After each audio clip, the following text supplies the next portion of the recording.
Labas vakaras kolektyvas, taigi, kaip ir atsigavau pagaliau. Truputuką buvau peršalęs, dar šiek tiek jaučiasi, bet viskas po truputį.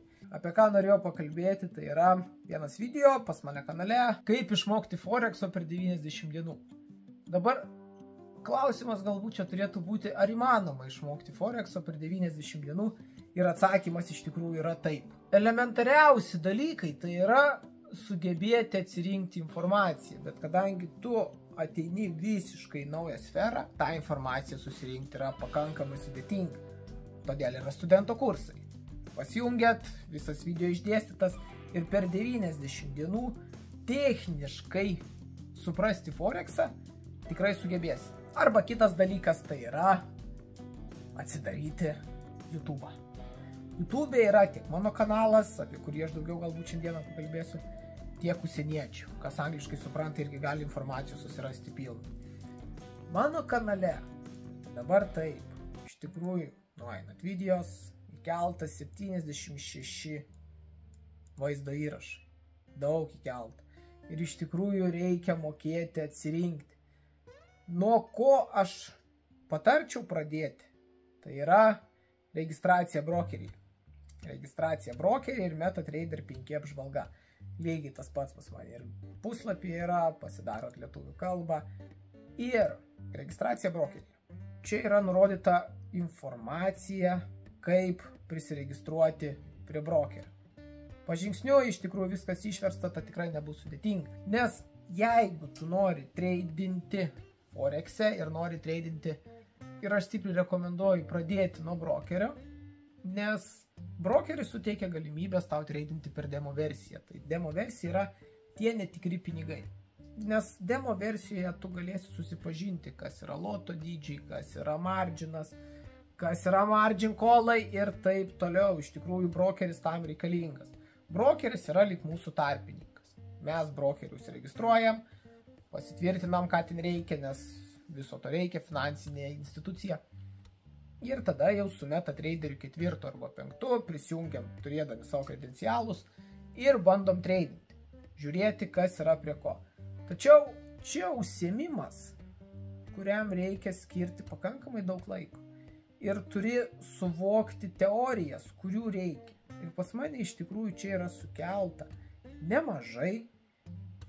Ir nuo ko aš patarčiau pradėti, tai yra techninės analizės, visas tasai startuolis.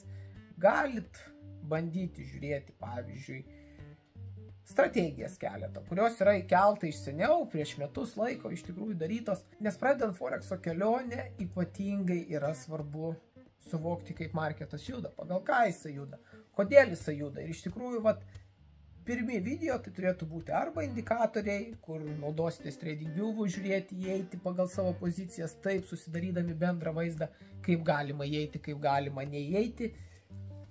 Toliau teorija, kas yra susijusi su supporto resistance lygiai. Tai yra viena preliminariausių ir viena paprasčiausių teorijų. Čia vienas iš pirmųjų mano video iš tikrųjų, kuriuos verta pasižiūrėti ir kuriuos reikia suprasti, galbūt netgi reikės man atnaujinti. Tai sakau, pirmiausia, pradedat nuo brokerio video, tada peršokat į supporto resistance lygį. Judame toliau, keliamės į viršų, įvaldant stop lossus ir treidų įėjimo pagrindus. Lygiai taip pat reikia, man atrodo, šiame video lygiai taip pat šnekama apie rizikos valdymą šiek tiek, kaip rizikuojama po 1%, kas yra rekomendacinis rizikos dydis. Tada leiskime, jeigu dirbi su 1000 baksų, teoriškai turėtum rizikuoti 10 baksų. Kas nėra daug, tačiau pradžiui, jeigu tu pradedi, labai tvarkingai. Vėliau jau, kai atsiras visos prop firmos, iš tikrųjų, aš apie tai irgi lygiai taip pat esu papasakojęs prop firmos Forex'e. Lygiai taip pat ir čia finansuojama įmonė, Funding Traders, aptariamos taisyklės ir visa kita. Ir mano rekomendacijos yra tokios. Jeigu pradedat, pasidarykit balansą demo versijoje pagal finansuojamą įmonę. Na dabar leiskime Funding Traderį, jie suteikia tau finansavimą nuo 5 iki 500 tūkstančių. Tai tokio akaunto galbūt jūs nepirksit. Bet 100 000 daleiskime galima. Man atrodys apie 500 kainuoja, plus dar nuolaidų yra. Pasiemat demo versijoje 100 000 accountą, mano toks yra patarimas, ir sugebėkit praeiti challenge. Ta prasme, uždirbti 10%, kas būtų 10 000, ir uždirbti 5. Tai bendrai jums reikia uždirbti 15%. Nepažeidžiant taisyklių, kas yra, per dieną negali netekti daugiau negu 5%. Lygiai tas pats, maksimalus draydownas negali netekti 10%. Tad jūsų tikslas yra uždirbti 10 arba netekti 10. Ir tada jau antras, tasai būna verificationo, 5 uždirbti, netekti 10. Ir mano pamąstymai yra tokie, kad sugebėkit laikytis šitų elementarių taisyklių per demo versiją, taip mokantis teoriją po truputį ir per tą 90 dienų susižinant vieną ar kitą naują dalyką, bandant jį pritaikyti, žingsnis po žingsnio dėliojas tas experiences, tas levelis iš tikrųjų Forex jisai yra reikalingas. Nes kaip ir sakau, teorija, dabar mano šituos visus video galima drąsiai peržiūrėti per 2 dienas. Gal net ir tiek nereikėtų. Daug teorijos yra papasakota iš tikrųjų. Daug teorijos papasakota ir teoriją galima išmokti. Swing prekybą galima pasižiūrėti, su kuo galima startuoti, nes swing prekyba mano akimis yra viena paprastesnių, kur tu tiesiog užeini treidą ir tu lauki. Arba tau paeis, arba nepaeis. Tai sakykime, didesni laiko tarpai. Mano atveju, pavyzdžiui, maksimaliai aš treido galiu laukti 3, 4, 5 valandas ir viskas. Po to tenka išeidinėti, nes man nebeatitinka pagal mano strategiją. Tačiau jeigu tu pradedi visi šitie dalykai, accumulationas, manipulationas, distributionas, liquidities, order blokai, fair value gapai, RSI teorija, lygiai taip pat marketo struktūra. Tokie video, tu juos sakau, gali pasižiūrėti ir tą Forexą išmokti per 90 dienų. Tačiau, ar tu tapsi profitable? Tikrai ne. Galiu ties šituo klausimu būti atviras per 90 dienų. Jeigu tu diena iš dienos studijuosi Forexą, visą teoriją kiši į galvą ir bandysi atlikti treidus, susidursi su kitokiom problemom, kas yra psichologinės problemos, ypatingai Forexo rinkoje.